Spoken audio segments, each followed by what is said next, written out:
istilahnya ART, apa, asisten rumah tangga gitu. Nah, itu yang susah. Kadang kita sudah punya banyak pekerjaan sendiri gitu, dan harus diselesaikan hari ini. Kadang cara satu-satunya untuk bikin anak anteng itu ya gadget atau TV gitu kan ya.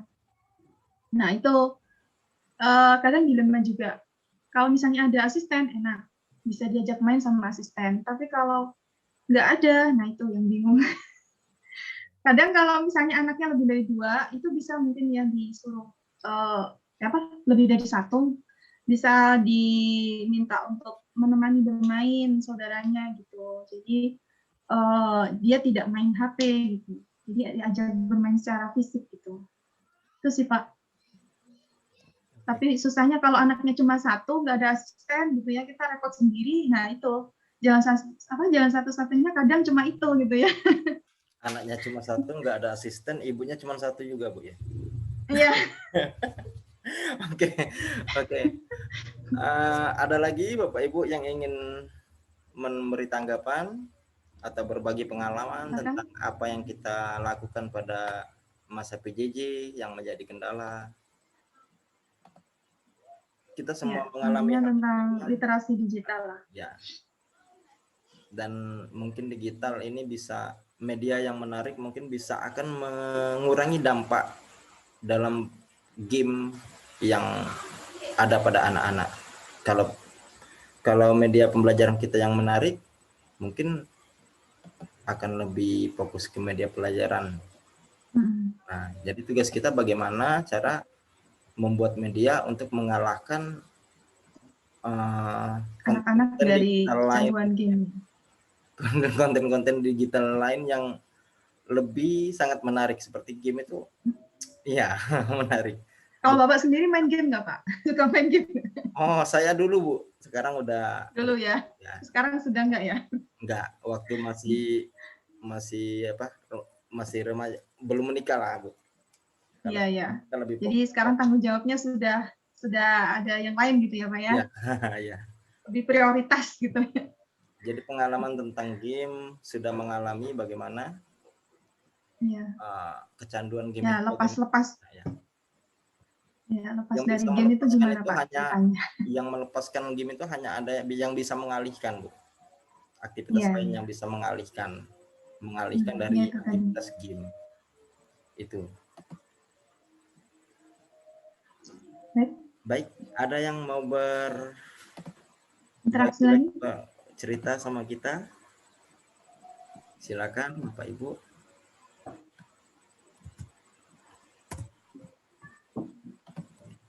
Apa yang tadi Pak belum dibahas Pak? Yang hoax tadi Pak? Yang hoax tadi. Hoax apa bukan? Iya. Menurut Ibu Sartati, sekalian Bu. Ya, pendapatnya bagaimana? Menyampaikan pendapat. Mungkin bisa Ibu share yang tadi balik ke yang. Oh, yang tadi ya. Nah. Baik.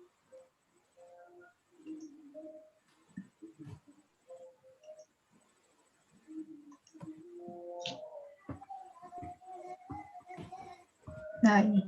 Udah muncul Pak ya? Ya, udah muncul. Nah, oke. Ya, baik. Menurut Bapak. Silakan Bapak Ibu ada yang menanggapi. Ini informasinya aslinya panjang ya. Aslinya panjang, detail, jelas gitu. Akhir-akhirnya seperti ini, sumber Kementerian Kesehatan Italia. Awalnya breaking news. Coba, ini benar-benar berita akurat atau bukannya? Sumbernya hanya seperti itu, Bu ya? Iya. Oke. Coba.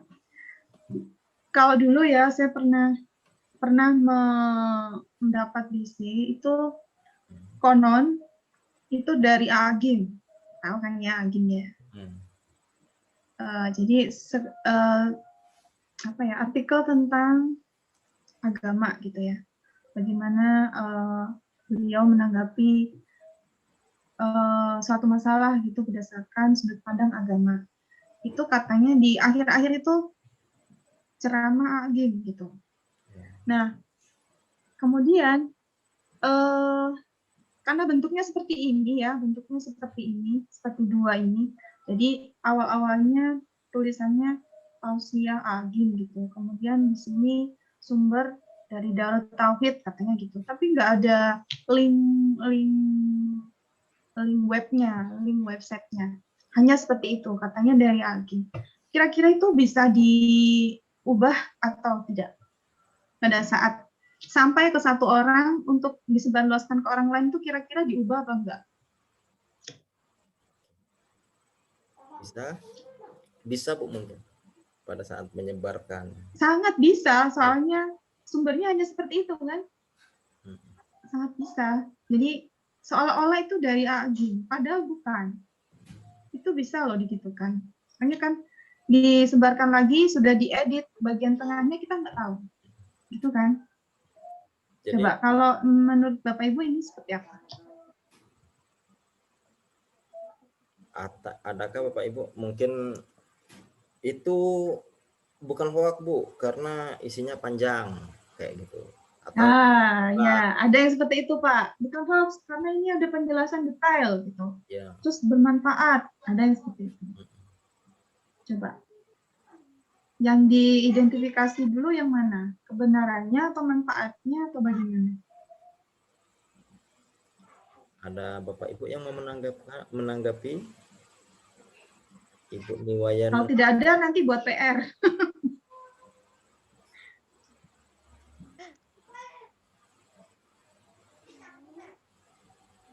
Bagaimana?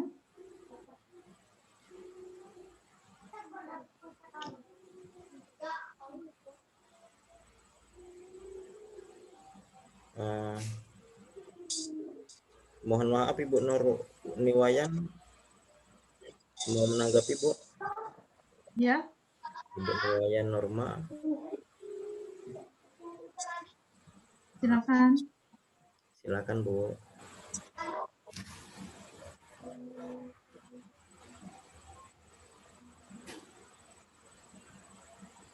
Oke. Kayaknya belum ada yang mau menanggapi Bu. Oh, belum ada. Kira-kira Baik, mungkin seperti ini Pak.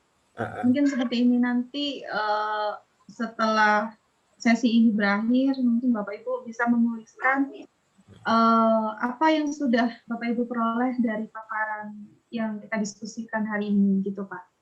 Ya, baik. Mungkin hanya 2 atau 3 paragraf gitu Pak.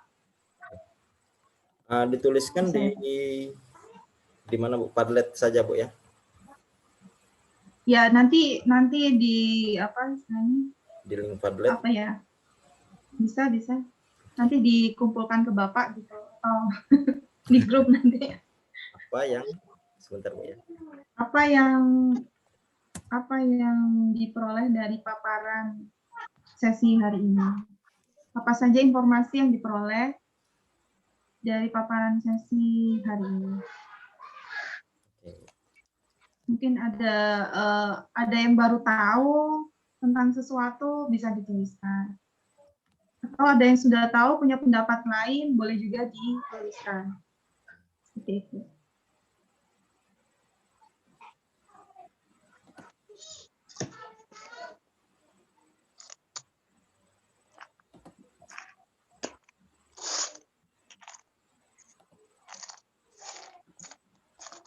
Ini aslinya berapa peserta ya Pak?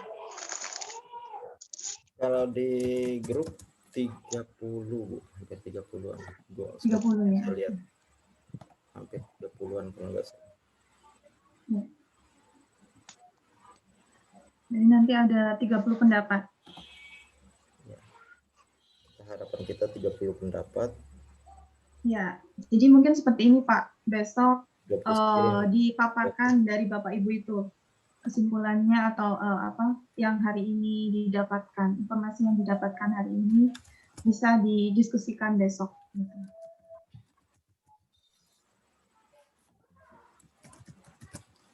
Apa yang didapatkan? Ya, apa saja yang didapatkan dari paparan pada sesi hari ini. Ini ada sesuatu yang belum diketahui, silakan ditulis, atau yang sudah tahu sebelumnya bisa didiskusikan, bisa ditulis pendapatnya seperti apa.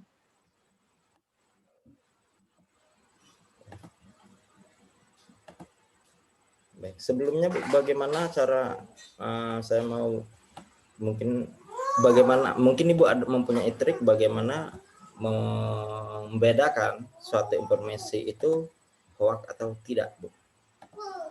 Ya. Ya. Kalau saya pertama saya lihat benar atau tidaknya berita. Bagaimana mengidentifikasinya? Jadi kita lihat sumber terakhir. Sumber terakhir kalau websitenya itu terpercaya, kemudian punya kredibilitas yang bagus gitu ya, itu benar. Kalau menurut saya benar. Misalnya website dari kompas.com misalnya, sumbernya dari kompas.com, itu bisa dijadikan patokan bahwa itu benar. Pokoknya yang media-media besar yang punya kredibilitas tinggi, kemudian punya akurat ya, punya akurasi gitu, berarti berita tersebut bisa dipercaya, informasi tersebut bisa dipercaya. Karena ada yang tanggung jawab kan, Pak. Kalau misalnya itu tidak benar, yang kena kompas.com-nya gitu kan. Nah, kalau misalnya ada websitenya ada sumber website di bawah di sini, tapi itu websitenya tidak terpercaya. Nah, itu kita harus cross check lagi. Misalnya dari blog-blog yang pribadi gitu ya, yang dari ada nama pribadi gitu. Nah, itu bisa ini juga bisa dicek dulu gitu. Kalau yang kredibilitasnya sudah terpercaya, itu bisa dipastikan bahwa itu benar. Jadi dilihat sumbernya, sumber terakhir itu. Kemudian setelah itu kalau sudah sumbernya jelas dan bisa dipertanggungjawabkan, kita bisa cek juga di ini, ada website khusus yang bisa mengecek itu hoax atau bukan. Itu ada website khusus, saya lupa namanya apa, mungkin di Google nanti bisa dicari gitu ya.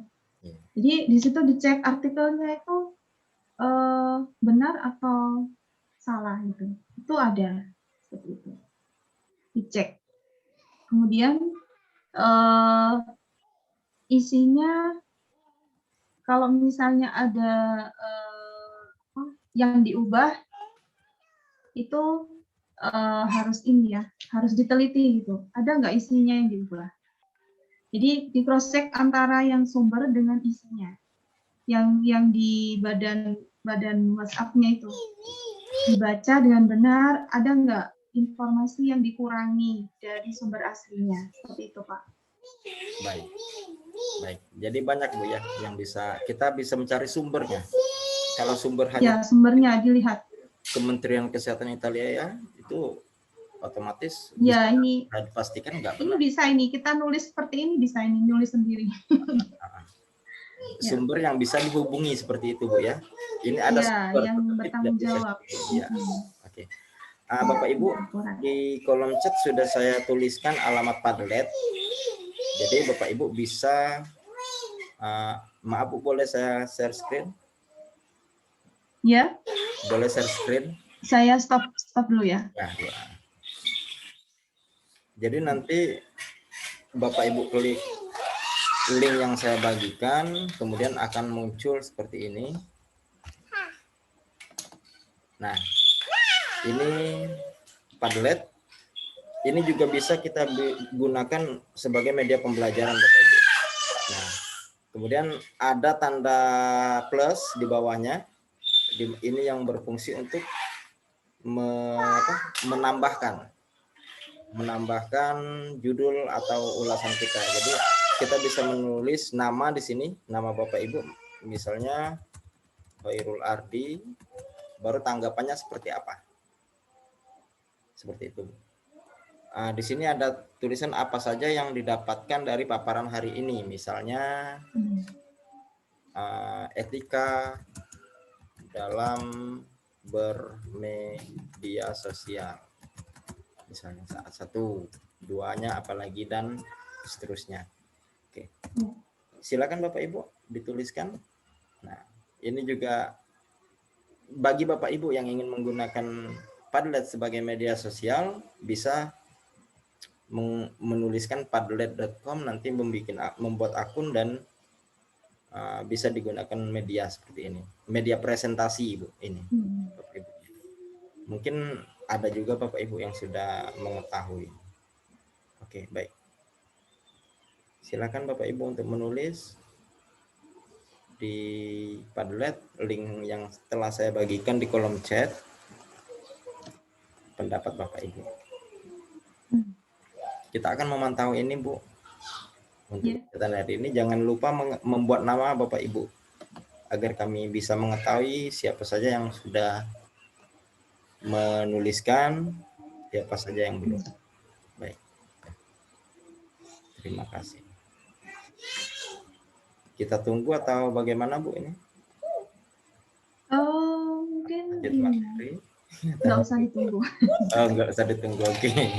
Kita tunggu sampai besok Bu ya, kita lihat lagi ini. Iya. Ya.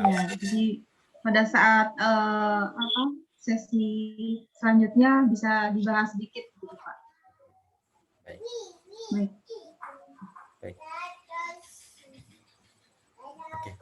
Baik, mungkin itu saja yang bisa saya sampaikan Pak.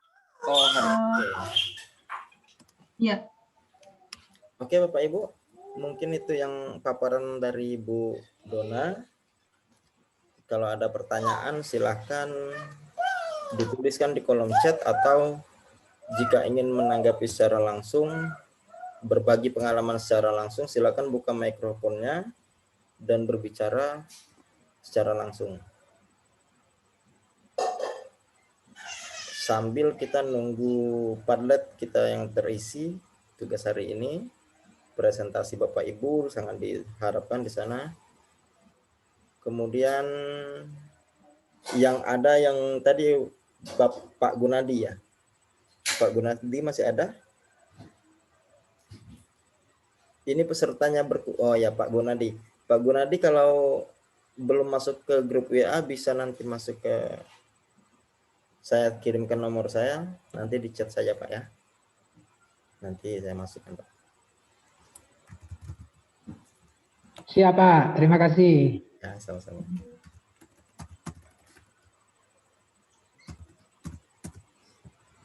Dan ini Pak, besok saya ingin tahu message-nya Bapak Ibu.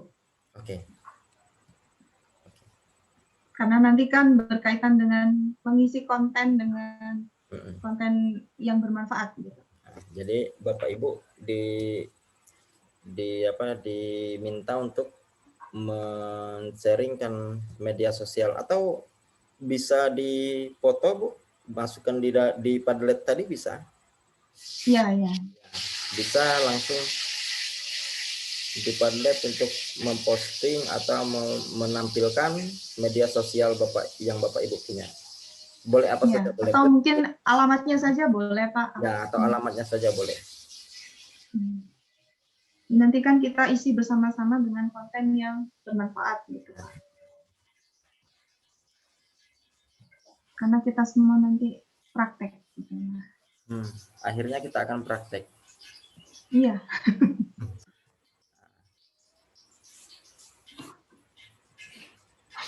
Baik Bapak Ibu, bagaimana? Sambil menunggu, ada baiknya kita lihat Padlet. Oh, sudah ada 3 Bu. Sudah ada, tapi tidak ada nama. Mohon untuk menuliskan. Oh ya, belum diberi nama. Ya, memberi nama bisa dengan cara ini, gambar pensil. Mengklik gambar pensil pada komentar yang telah kita buat. Nah, buat nama. Oke, ada yang didapatkannya adalah membedakan berita itu apakah fakta atau hoax. Oke Bu, ada yang sudah bisa membedakan. Kemudian ada lagi satu lagi, bijak bermedia sosial, membedakan berita hoax atau tidak. Oke. Kemudian perlu kehati-hatian dalam memposting berita karena belum tahu kebenarannya, ya betul sekali. Dan pentingnya memahami etika dalam bermedsos. Sepertinya penjelasan Ibu cukup jelas ya bagi guru-guru yang ada di sini. Dan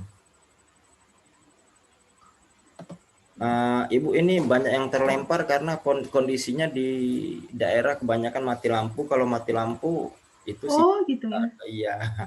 Makanya ini iya. bukan karena sengaja terlempar, tadi di grup juga Ya. saya melihat Mungkin nanti bisa diinformasikan di WA grup gitu Pak. Ya. Tugasnya apa? Baik Bu, siap-siap. Tadi banyak yang chat di WA kalau mereka terlempar katanya. Seperti itu. Iya. Halo Bu Wayan Norma, Pak Sapeng, itu di guru tempat saya nggak mengajar Bu. Oh ya. Satu sekolah. Iya, satu sekolah, benar. Ini Bu Wayan Norma sudah menuliskan bijak dalam bermedia sosial dapat membedakan berita fakta atau hoax. Jadi nanti bisa dipraktekkan di kehidupan sehari-hari Pak. Kalau misalnya dapat DC di grup WA gitu ya, kalau misalnya tidak ada sumber yang bisa dipertanggungjawabkan, jangan disebarluaskan gitu. Stop dulu. Apalagi kalau misalnya ya yang masuk ini dari Pak Surya Dharma, aturan tidak tertulis agar tidak celaka bermedsos. Ya. Ketika bermedsos, bijak bermedsos dan membedakan fakta hoax atau tidak. Oke. Silakan dilanjutkan Bu. Maaf saya memotong. Ya, enggak apa-apa. Udah. Ya. Jadi seperti itu sih. Memang intinya kalau sudah tahu tentang etika bermedia sosial, sebaiknya nanti diterapkan dalam kehidupan sehari-hari. Jadi jangan sampai kita sudah tahu tapi tidak kita lakukan, gitu Pak. Ya. Karena kadang kadang tuh jempol itu susah dikendalikan juga kadang kan Pak. Ya. Kadang kita tanpa sadar share berita yang tidak akurat gitu. Kalau banyak sekali yang sangat banyak saya temui itu di WA group biasanya. Itu bersifat apa Bu ya? Bersifat bercanda tapi melanggar aturan Bu ya? Iya. Iya. Kadang nggak disadari gitu ya. Itu berita hoax. Tapi disebarluaskan juga. Nah, ini juga kalau mengunggah foto gitu ya. Mengunggah foto kalau bisa jangan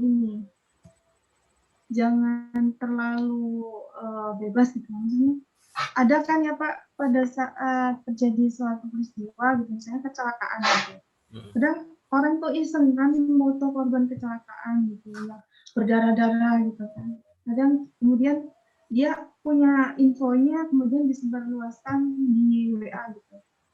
Dan itu cepat sekali menyebarnya. Kadang tuh kita yang melihatnya ya ampun, memangnya kalau kita sendiri yang mengalami seperti itu, apakah kita mau kalau foto kita tersebar luas seperti itu keadaannya gitu kan? Harus dipikirkan, harus direnungkan gitu. Jangan sampai foto-foto yang vulgar, yang misalnya ya pada saat peristiwa kecelakaan pesawat kemarin ya Pak, itu kan ada orang juga yang share foto-foto korban yang anggota tubuhnya itu sudah nggak lengkap gitu, itu di share gitu. Nah itu kan tidak beretika gitu Pak. Yeah. Jadi jangan sampai juga share foto-foto yang vulgar gitu ya, yang tidak beretika gitu. Kita harus harus memikirkan dampaknya untuk keluarga, untuk diri kita juga. Bagaimana kalau keluarganya melihat seperti itu kan Bu? Iya. Bagaimana kalau menjadi keluarganya seperti itu? Apa yang kita rasakan? Komplit tadi. Oke, baiklah Bapak Ibu. Kami tetap menunggu Ibu Suartati. Apakah ada yang mau ditanyakan?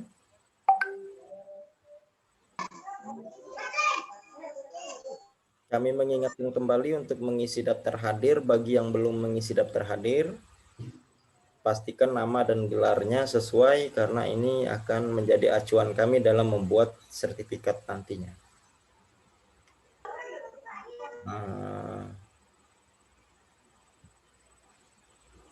Baik Bapak Ibu, kemudian kami akan menunggu hasil daripada Padletnya hari ini. Jangan lupa untuk mengisikan link juga, link media sosial dalam tab Padlet yang setelah kami bagikan tadi. Itu nanti bisa saya minta ya Pak ya, kalau sudah lengkap. Ya, baik Bu, siap. Ya. Oke Bu, Donna, besok kita akan membahas apa saja Bu? Besok media sosial untuk edukasi.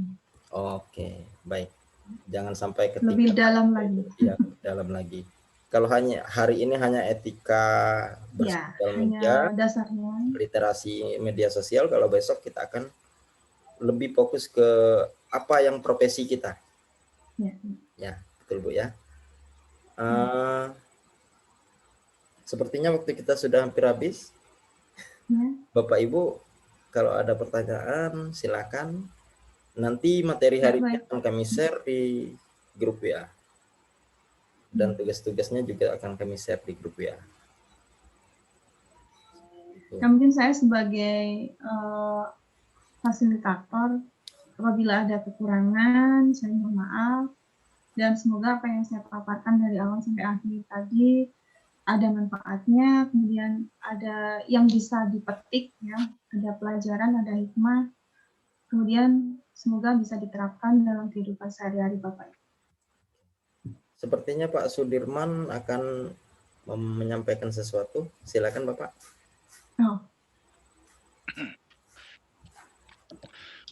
Terima kasih. Assalamualaikum warahmatullahi wabarakatuh.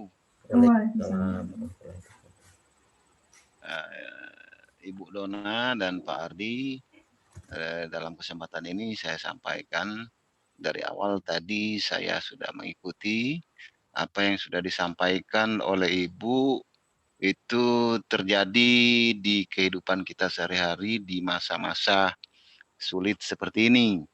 Jadi berita-berita atau konten-konten yang sering kita buka di media sosial itu memang kalau kita, terutama saya yang sudah umur 50-an, itu sudah tidak terpengaruh dengan isu-isu yang ada di media sosial. Tapi anak-anak muda dan anak-anak yang sekarang masih usia anak-anak dan usia remaja itu mereka lebih cenderung mudah terprovokasi, terpengaruh dengan hal-hal yang belum jelas seperti yang kita bahas tadi, yang mereka tidak tahu asal-usul beritanya. Tapi alhamdulillah kalau di sekolah saya itu saya sering mengingatkan terutama pada guru-guru saya itu jangan sampai menyebarkan berita yang tidak jelas, dan saya sebagai kepala sekolah tidak mau bertanggung jawab. Tanggung jawab sendiri saya bilang. Kalau kamu Bapak Ibu guru ada yang sampai berurusan dengan hukum gara-gara menyampaikan berita-berita hoax. Jadi untuk anak-anak juga saya sampaikan kepada wali-wali kelas, karena grup WA itu semua itu saya 18 kelas Bu. 18 kelas di sekolah saya, dan saya tergabung di dalam grup WA kelas. Jadi saya setiap sore itu selalu buka itu. Lihat apa kerja gurunya. Patroli ya Pak? Apa kerjaan saya kalau sudah ada yang nyimpang-nyimpang langsung saya ingatkan begini. Informasi dari kami terima pada hari ini, dan kepada Pak Ardi juga saya ucapkan terima kasih. Bila taufik. Assalamualaikum warahmatullahi wabarakatuh. Waalaikumsalam warahmatullahi wabarakatuh. Ya, bagus sekali ya Pak ya. Pak Sudirman, benar sekali Bu. Ya. Jadi kita sebagai guru atau orang tua yang paling penting itu tidak bosan untuk mengingatkan. Ya Pak. Tidak bosan untuk sidak Pak ya. Oke, bagaimana tanggapan Ibu Donna? Ya, itu tadi sudah bagus ya yang dilakukan oleh Pak Sudirman, karena tetap harus kontrol ya setiap hari, harus rajin sidak juga. Kemudian karena kalau misalnya satu hari aja nggak sidak ya, nggak dikontrol. Kadang itu sudah melakukan sesuatu itu kadang sudah jauh dan sudah terlambat. Jadi sebelum terlambat, memang sebaiknya diperiksa setiap hari gitu. Apa saja yang sudah diinformasikan di grup WA seperti itu. Sudah bagus nih langkahnya. Ada lagi Bapak Ibu? Bu Reti bagaimana? Apakah sudah selesai? Room 11 sudah selesai, Bapak. Selesai, baik. Sekali lagi Bapak Ibu, terima kasih atas partisipasi hari ini. Semoga apa yang kita dapatkan hari ini tidak sia-sia untuk bekal kita mendidik putra-putri bangsa kita. Di masa yang akan datang, semoga Indonesia akan lebih berjaya dengan putra-putri yang berkualitas dan banyak karya dan memiliki banyak karya. Iya. Ya, tujuan kita hanya satu, adalah untuk bagaimana supaya anak-anak kita, anak-anak didik kita itu menjadi orang yang berkualitas. Tetapi di balik itu semua, media sosial ini hanyalah alat, Bapak Ibu. Semua lagi kembali ke kita, bagaimana cara kita memanusiakan manusia. Itu saja mungkin pesan hari ini. Karena ini sudah waktunya selesai, kita udah mau sholat zuhur. Hari ini kita cukupkan sampai di sini. Jika ada pertanyaan tambahan, nanti bisa kita lanjutkan diskusi di grup WA. Dari saya mungkin mohon maaf apabila dalam pembawaan acara ada yang kurang berkenan, ada yang menyinggung, perkataan-perkataan kami ada yang menyinggung. Mohon dimaafkan, karena kita sebagai manusia hanyalah membawa salah dan hilaf. Itu saja, Bu Dona. Ada lagi mau disampaikan? Udah, oke. Terima kasih. Ya, Oke, terima kasih Bapak Ibu. Oke, kita foto dulu Bapak Ibu. Yang mau foto. Oke, foto dulu. Oke, 1, 2, 3. Oke.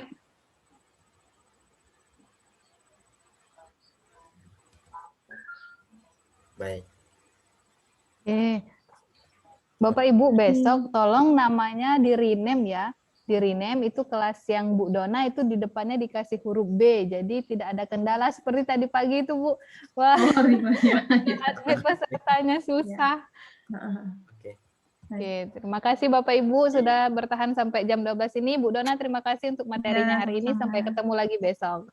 Assalamualaikum warahmatullahi wabarakatuh. Assalamualaikum. Warahmatullahi wabarakatuh. Waalaikumsalam warahmatullahi wabarakatuh. Oke, breakout room-nya saya close ya.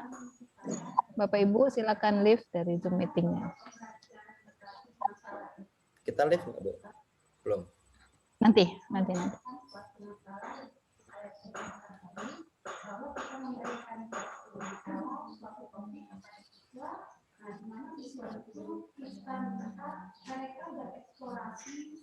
Keluar ke room utama dulu saja Pak, kita berdua. Oke.